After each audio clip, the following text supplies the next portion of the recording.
to leave Prime Minister's questions there. We'll bring you any important developments that may occur. Let me introduce our guest for this part of Politics Live. For the government, we have Ellie Reeves, the Labour Party Chair and Cabinet Office Minister, and for the opposition, for the Conservatives, Richard Fuller, Shadow Chief Secretary to the Treasury, and Henry Zeffman is here too, the BBC's Chief Political Correspondent. Well, it was a serious and sombre session of Prime Minister's questions, perhaps unsurprising with the current state of things in the world and the ongoing talks and discussions about Ukraine and trying to secure a lasting peace. The leader of the opposition, who was pretty collaborative, Kemi Badenoch, as she questioned the Prime Minister about his plan for a peacekeeping coalition of the willing, but the dangers of having that go ahead without securing a US security guarantee, what's been called an American backstop. That led to a broader discussion in the House about whether or not the US and Donald Trump as president is and can be trusted to be an ally in these negotiations going forward. And that was quite something, wasn't it? Really quite something. I mean, if you just take a step back after the diplomatic whirlwind that Keir Starmer and the West essentially have been on since the last PMQs, it's extraordinary to have the Prime Minister and the Leader of the Opposition in the UK essentially discussing whether America can be trusted as an ally, whether all the assumptions on which the transatlantic alliance, NATO and so on have rested since the end of the Second World War still stand. And I should say, by the way, just in the last few minutes, the Financial Times is reporting, and this is not something we've been able to establish for ourselves at the BBC, but the Financial Times is reporting that the US has now gone further than its decision earlier this week to cut military aid to Ukraine and has now cut off all intelligence sharing with Ukraine. Now, that's very significant because that's what enables Ukraine to know which Russian elements to target or otherwise.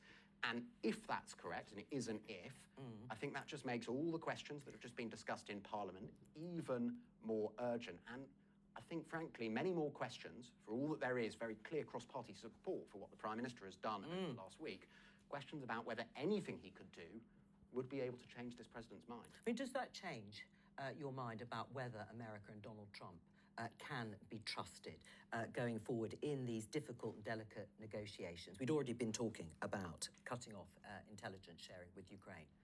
I don't think it's helpful to get into speculation. I've not seen the... No, but just, all right, well, let's do the one that we do know, which is they've stopped, they've paused that military aid to Ukraine. Can they be trusted as an ally in terms of trying to secure a peace deal?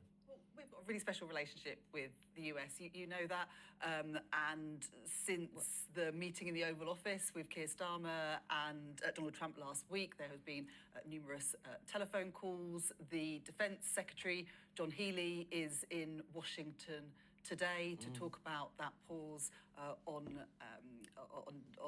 the support for Ukraine, and it's really important that those conversations are ongoing. I'm not sure it's particularly helpful for me to sort of sit here on your show and sort of comment on sort of every twist and turn. The important I'm asking you really to reflect, but I'm asking you to reflect on what was discussed at Prime Minister's questions. And if there are questions about how far and how much can we rely on the United States, I mean, it was even brought up, you know, can we rely on Donald Trump to keep to Article 5 of the NATO treaty? In other words, one member coming to the defence of another under attack. These have become pertinent questions. What do you make of that?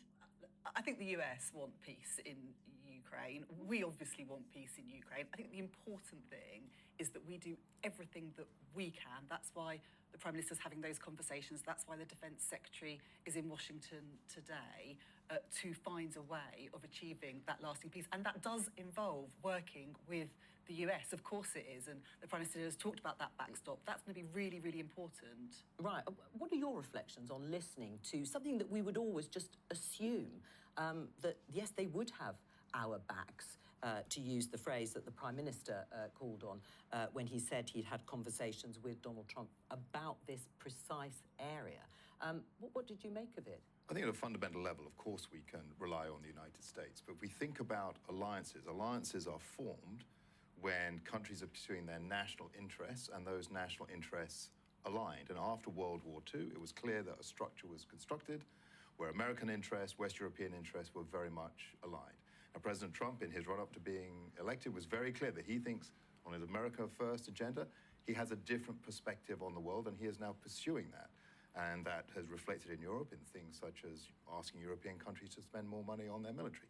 European countries are spending more money on their military. So I think there's still a common element here, and we shouldn't get too overexcited about things that are occurring whilst that change is made. But it can be very disconcerting for people. I think that was reflected in some of the comments in the chamber today. Right, but those were the questions that Kemi Badenoch was putting to the Prime Minister, and they do seem to be permanent. I mean, is it wise to have peacekeeping troops from the UK, France, or any other country, a coalition of the willing?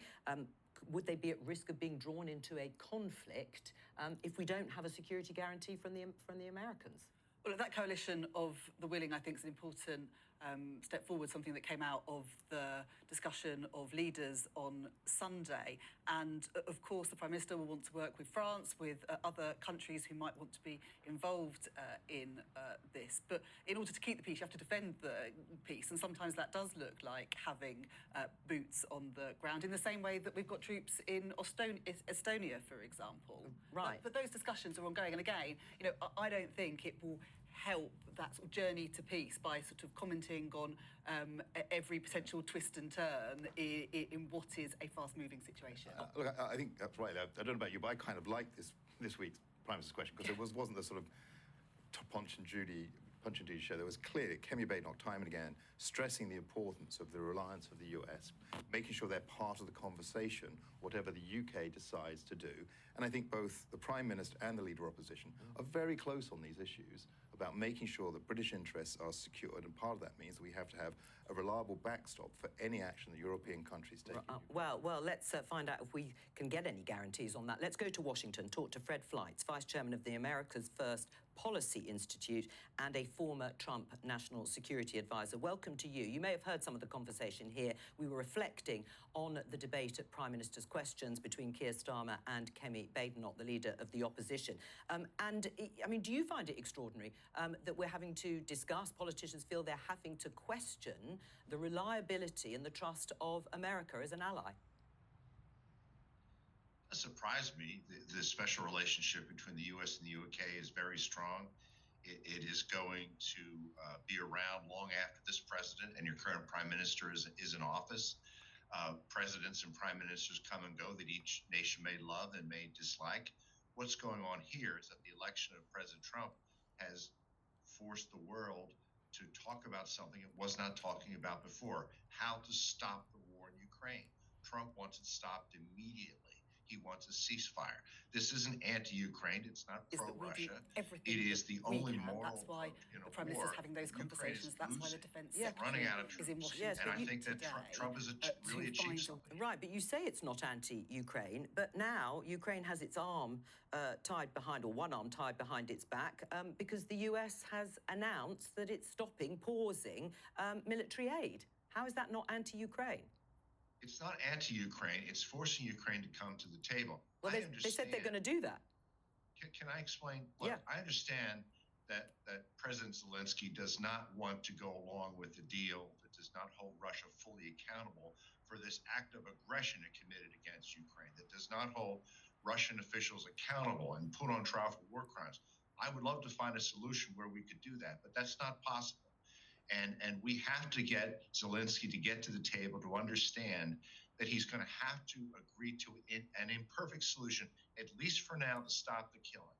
It's hard for him to do, and Trump is trying to force him to the negotiating table to get him to do the right thing. Right. And if a peace deal is secured, will the Russians buy it? I mean, I heard Donald Trump say in that address to Congress there were signals coming from Moscow, but signals is one thing, but actually, will they agree? That's not exactly true. Yesterday, Trump said in his speech that the U.S. is negotiating with both sides. I don't deny it's going to be hard to get the Russians to the negotiating table. I don't trust them either. It's going to take enormous effort to get the Russians to negotiate in good faith and to comply with an agreement. But the problem we've had to this time, no one has even tried. Right. I mean, let me just put this story that we were discussing. It's in one of our national newspapers, the Financial Times. U.S. cuts off intelligence sharing with Ukraine. A fresh blow, it says, to embattled government there in Kyiv. What do you make of that? Is that true? I haven't heard that, but it wouldn't surprise me. Again, I believe that if there's a suspension of military and intelligence aid, this is temporary until Zelensky agrees to come to the negotiating table and start talking about how to end this war immediately. Right, so it's all tactics in that sense. I mean, Trump's position is that the U.S. is not going to continue to send weapons to Ukraine indefinitely with what he believes has become a war of attrition that Ukraine is going to lose. He thinks that is immoral and the war has to end.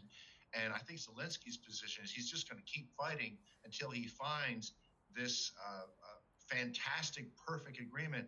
And I wish we could get there, but realistically we can't. Right. I mean, do you think there has to be a security guarantee from Donald Trump and the US, not just having Americans in terms of this minerals deal being present in Ukraine, if indeed that is signed? Do you think there has to be a specific security guarantee from the US in order for this peace deal to be secured? President Trump doesn't seem to want to talk about that and doesn't seem to be in supportive of it. What the U.S. is talking about is sending European and non-European peacekeepers to separate both sides and to monitor a possible peace agreement. This has worked in other conflicts if we have the cooperation of both sides. We also have this energy deal, which will give the U.S. a vested interest in Ukraine. I think that's the beginning of this discussion. All right. Well, Fred, let me just bring in our other guests, politicians here from both Labour and the Conservatives. Is that going to be enough, Ellie Reeves? I mean, he doesn't want to talk about it. We heard from Fred Fleiss. He doesn't want to talk about it. Is that going to be enough, just having, if indeed it is secured, a minerals deal where there's some presence, contractors, American contractors on the ground in Ukraine, but nothing more? Well, the Prime Minister's talked about that backstop and the importance of having it. Like I say, the Defence Secretary is in Washington today having conversations. The Prime Minister continues to speak to the President of the US. So it wouldn't be enough. It wouldn't be enough. You important. want to have that security guarantee from the Americans. The Prime Minister's talked about that security guarantee and the importance of it. Of course, we also saw at the summit on Sunday speaking to other European leaders, and it's important that those plans are able to develop and those conversations go on.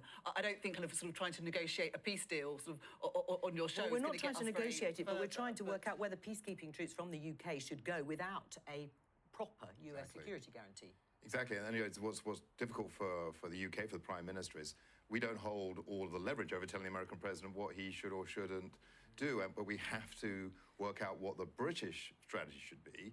And if the Prime Minister thinks, I think quite rightly, that we need to put European forces to ensure that any deal is abided by, the Prime Minister's got to find an alternative if President Trump says we're not going to provide that guarantee. Well, on that, Fred Fleiss, we heard from the Prime Minister in the House of Commons that he's had several conversations with President Trump, not just the ones face-to-face, no doubt talking about this. And you have mentioned the special relationship. Do you think Keir Starmer has enough influence over the President of the United States to persuade him to provide that security guarantee?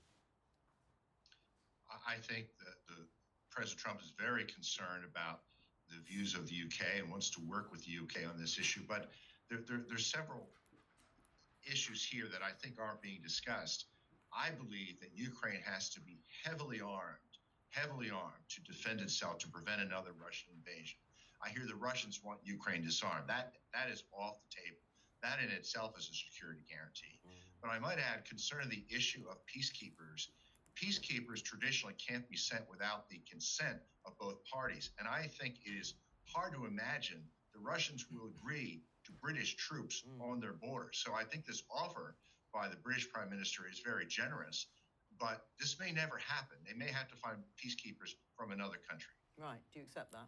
Well, look, I think there's a lot of discussions and negotiations still to be had, but on the point around capabilities, you know, you will know that we have come to deal with Ukraine for 5,000 defence missiles, for example, made here in the UK. We've come to a deal on military aid to Ukraine. Our support for Ukraine is steadfast. The British people's support for Ukraine is steadfast. You saw when the war first broke out, families in my constituency across the country welcoming Ukrainian families into their homes. We saw on Sunday when President Zelensky came to Downing Street, crowds cheering outside. And I know that our Prime Minister is committed to finding that lasting peace in Ukraine. Let me bring something else up with you, Fred Flights. Comments by the Vice President, J.D. Vance, who said a US stake in Ukraine's economy was a better security guarantee than 20,000 troops from some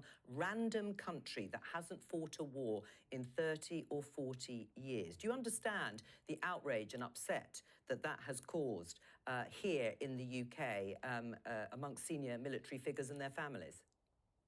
I do. I have the greatest respect for the capabilities of the British and French militaries. I would not have said that. And I know that British troops served courageously with the United States in Iraq and in Afghanistan. So that's not my position. And I wonder whether the Vice President was making some type of comment about peacekeeping. But let me say, please don't associate me with that comment. Right. I mean, should he really retract them? He's issued a sort of denial by saying he didn't mention Britain and France, but I mean, who else was he talking about? And that it was dishonest to say that he was talking about them. But should he go further? Should he apologise? I don't know. Look, politicians sometimes make misstatements and say things that they regret. But the reality is that Britain has an extremely courageous and capable military force. I wish it was larger. I wish the Royal Navy was larger. Well, if I was going to criticize your military, that's what I would say. But I would never criticize the capabilities of the British military. Fred Flights, thank you very much for joining us. Henry, let's talk about a different subject, but something that is going to become extremely pertinent in the next few weeks, because it looks as if we're going to get what we would call a fiscal statement, or a statement at least, in the spring, despite the fact that Rachel Reeves, the Chancellor, had said in her November budget that that would be the only fiscal statement of the year. In other words, this November we would have another budget, but nothing else. Yeah, when is a fiscal event not a fiscal event? Well, is a bit of a sort of philosophical it's an existential question. But what is going to happen, it is clear from a briefing to our colleague Faisal Islam, is some significant spending cuts, and they will come on March the 26th, at the same time that the Office for Budget Responsibility, the independent forecaster, publishes updated forecasts. Now, that's not a coincidence.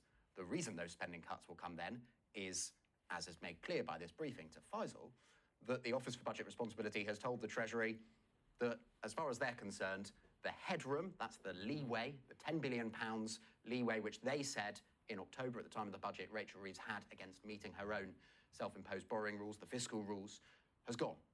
Now, why has it gone is a very interesting political question. The government will say it's because of global uncertainty, global factors, persistent high inflation, and so on.